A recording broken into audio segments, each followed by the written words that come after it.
Welcome to the Jill on Money Show. It's Thursday, May 2nd. And yes, just like everyone thought, the Federal Reserve did nothing. Okay, I know. It seems sort of silly, but it actually is interesting because at this press conference, it's always fascinating to see how the chair, Jerome Powell, is going to answer the exact same question 22 times. It's going to be data dependent. We're not ready to do this. The economy's doing okay. Inflation's still running too hot. That's it. That's what you need to know about the Fed. All right. Well, this is the program that helps you make heads and tails of the Fed meetings and anything going on in the economy. But more specifically, we endeavor to try to help you make better financial decisions or at least understand what options are in front of you. If you've got something going on in your life and it remotely touches your money, get in touch with us. Go to jillonmoney.com, click the Contact Us button, and let us know if you'd be willing to come on the air. While you're on the website, you can see all of our great stuff that lives there. We've got a free weekly newsletter. We've got a blog. We've got resources. We've got other shows. Just check them all out. Today, we're going to do some emails because a bunch of them piled up while Mark was out on vacation. Let's start with Paul, who writes, "Hello, Jill. I love the show. I've been listening for a few weeks now and definitely get your love for the Roth IRA. But I had a question about it for my specific situation. I've been fully maxing out my 401k through my employer for a few years and maxing my backdoor Roth. I'm 50. I've got $1.2 million in the 401k and 75 grand in the backdoor Roth. My work offers a Roth 401k, but I've been warned about the tax hit since I make over $400,000. I'm worried about what our RMD will be, but I don't want to get hammered in taxes now. Oh, God, this is tough. I get this question a lot. My work contributes 18% into my 401k, and I understand if I do a Roth 401k, the old 401k will still be funded via the work non-elective contribution. You should also know that I'm married. My wife is 44. She has $535,000 in a solo 401k, 40 grand in the backdoor Roth. She has variable income, anywhere between $40,000 and $100,000. We try to max her solo 401k contribution and use the backdoor Roth for her as well. We would also love to be able to leave our kids some Roth money. Thanks for any insight you have on this. Just don't know if there is ever a tipping point for not doing the Roth. Keep up the good work." Okay. Well, I mean, look, you guys are making a lot of money. And so I know that is always the critical question, which is, well, we're now in, I'm going to guess you're probably in the top bracket of 35%, and maybe you push down into the 32% by funding the traditional retirement accounts, right? So the 32% bracket goes up to combined $487,450.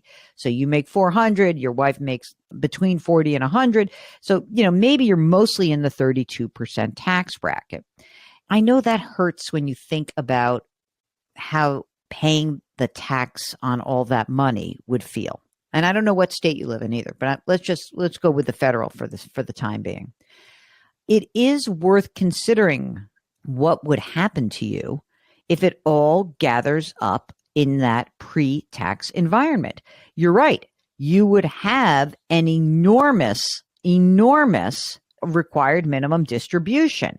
And the reason why that becomes kind of hard is that I don't know what the tax rates are going to be in the future. You're only 50. I mean, one way to maybe think about this is what would be the downside for you paying some taxes, at least say this year and next year, right? For 2024 and 2025, where we know that the laws are going to sunset. There could be some change to the tax code, but let's just say for the next 2 years, what would be so bad if you just tried to do all Roth all the time? You would pay, most of the tax that you would pay would be at the 32% bracket, unless your wife has a bang up year. Okay, so you'd have this 32% payment of that. The money that you have in your traditional, the 1.2 plus the $500,000, 1.7 million, just keeps growing. You don't have to do anything with it. But, when you think about what that money is going to be in the future, if you're building up the Roth at the same time, it's kind of like at least trying to build up some Roth assets when you already have so much. It's almost like you're diversifying your potential tax liability. There's a lot that can happen between now and then. I get it. But I would at least try that for the next 2 years where we know what your tax bracket's going to be. And if all of a sudden your tax bracket jumps to 35, 37%, wouldn't you be happy that you paid some of this money at the 32% bracket? I hope that helps. Okay. This is from Luciana. Hi, Jill and Mark. I've been listening to your program for the last few years, and I'm thrilled that you still have kept the program going post-COVID. You are both kind, considerate, and you pay very close attention to each of your callers. Thank you for caring for so many. Oh, that's very nice. I know you can help us stay calm with the next phase of our financial retirement, so we just need your advice. My husband will soon be 62 in October. I am 59. We both work, but my husband has had some health issues, and we are thinking that he should retire at age 62, so in the fall. He earns $100,000. He's got a traditional 401k, $450,000.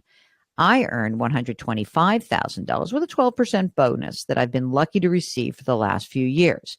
My 401k is $950,000. About $100,000 of this is Roth. We have $100,000 in savings. Our home is worth $750,000 with just $60,000 left on the mortgage at 3.125%. I know, Jill, we're not going to pay that off. LOL.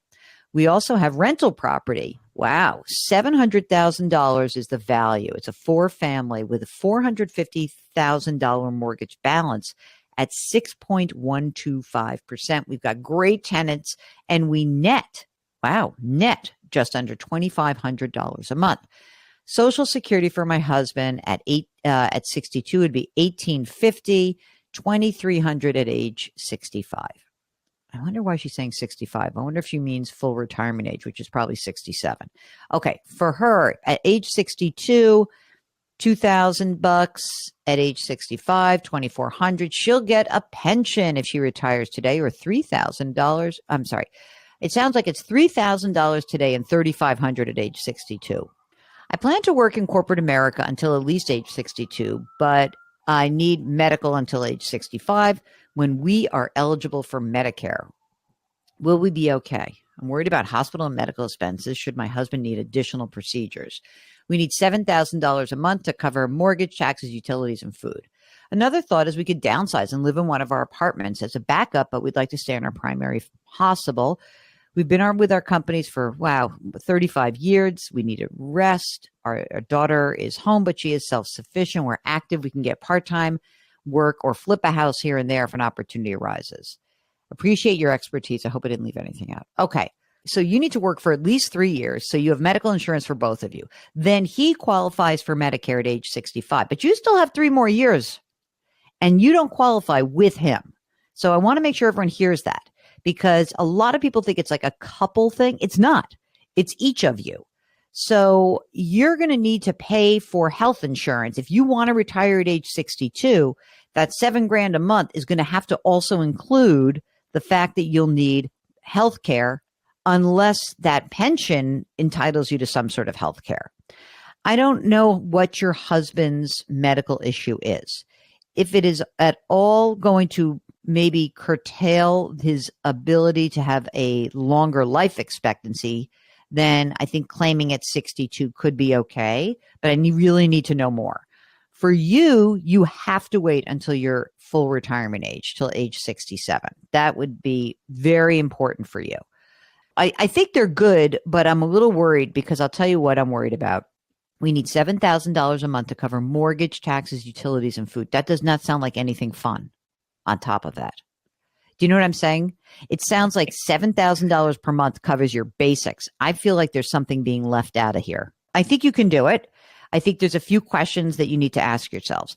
Number one, is 7,000 the real number, or is that like your bare bones?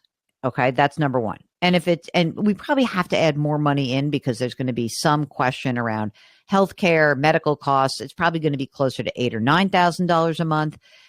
The longer you work, the better it will be. The longer you both do some sort of part-time work, the better it will be. And if your husband suffers from a condition that would really, in terms of health issues, that would really change the calculus on claiming Social Security early. The only time we say to claim early at 62, because that's a permanent reduction, is if we think someone has a really bad health potential outcome or if you really need the money. So I need to know a tiny bit more, but I think you're okay. It's kind of close in my mind. Oh, no, this is from Alyssa, and the subject is, I'm so stressed, help, need retirement advice. Hi, Jill and Mark. I love your podcast. I found it while looking up financial podcasts. I'm 62. I'm a real estate broker, self-employed. I thought I was going to retire 5 years ago with my boyfriend of 10 years. His dream was to buy a boat and sail the world. After I sold my real estate investments and got his properties sold, we took off. We sailed the East Coast. I lasted a month. It wasn't my dream, but never would have given up the amazing experience. I love sailing. I don't want to live on a boat. He would not compromise with getting a small place on land.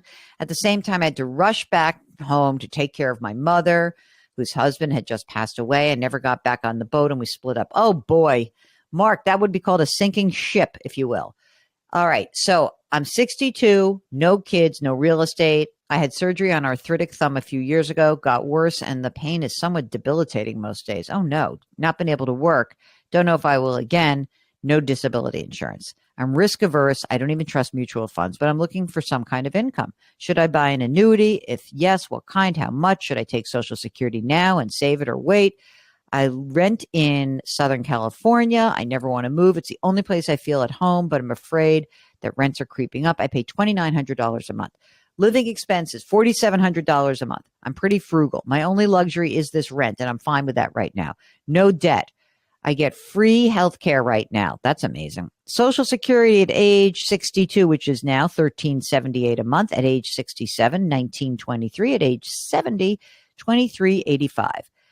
I've got 1 year CDs getting about 5%, 900 grand in CDs, 30 grand in savings, 30,000 in IRA, I bonds at 12,500. She says the interest rate is 9.6. It's not 9.6 anymore. I hate to tell you.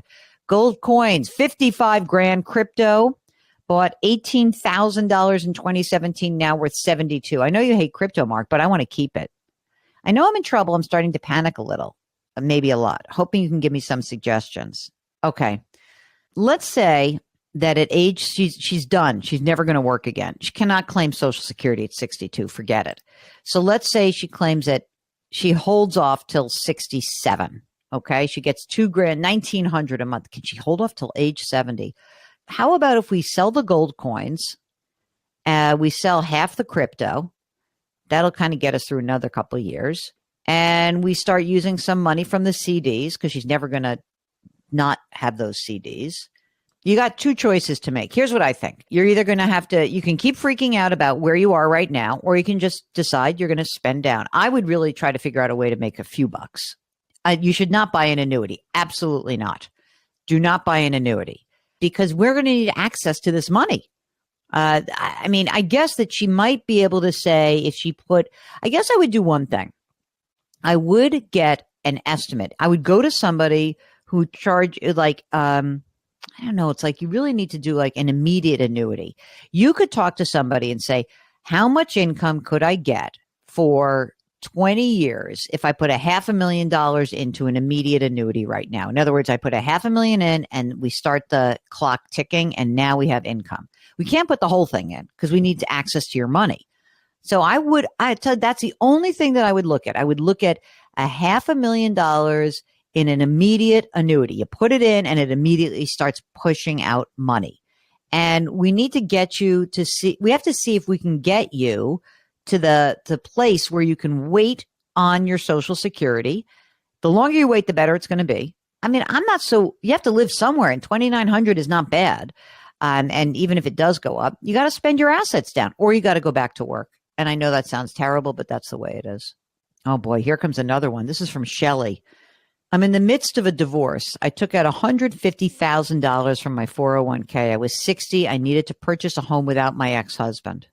I knew I had to be of a certain age to avoid the penalties. I met that requirement. My 401k cut the check. Following the divorce 3 years later, back and forth, taxes not being done. I go to file taxes. I find out I own $100,000 due to income and the 401k not having the taxes taken out. Oh boy. I've been paying the debt ever since. 5 years later, I'm getting ready to retire at a much lower income. I'm newly married. Oh, that's exciting. I don't want to put my new husband into the middle of my tax mess. I owe 40 grand, $17,000 of interest, the rest in penalties. What should I do? Should I pay it off? Should I continue paying $1,000 a month? That seems to be going nowhere. Should I take out a loan to pay it off? I just want to be retired and live happily ever after with my new spouse. By the way, if your spouse says that, yes, I would be willing to help you out, then let him help you out. Is there any money left in the 401k? Can you take money out of the 401k and start paying, if there's a bunch of money in the 401k, you could take it out, pay the tax that's due, and pay off your tax, the last of the taxes. Gang, we got to hear from you, like, sort of before you make these big decisions. And anyone who's taking money out of your retirement account, please make sure that you are paying the tax that's due in the subsequent tax year. Okay? That's really very important for you. Okay. We thank you so much for listening. If you've got a question, concern, an issue, or something to run by us, give us a holler. Go to JillOnMoney.com, click the Contact Us button, and let us know if you'd be willing to come on the air. While you're on the website, check out all of our great content, and know that you can subscribe to this show on the Odyssey app or wherever you find your favorite podcasts. Please leave us a rating and review wherever you listen, and try to lift someone up. Change your work, change your wealth, change your life. Thank you for listening, and we'll talk to you tomorrow.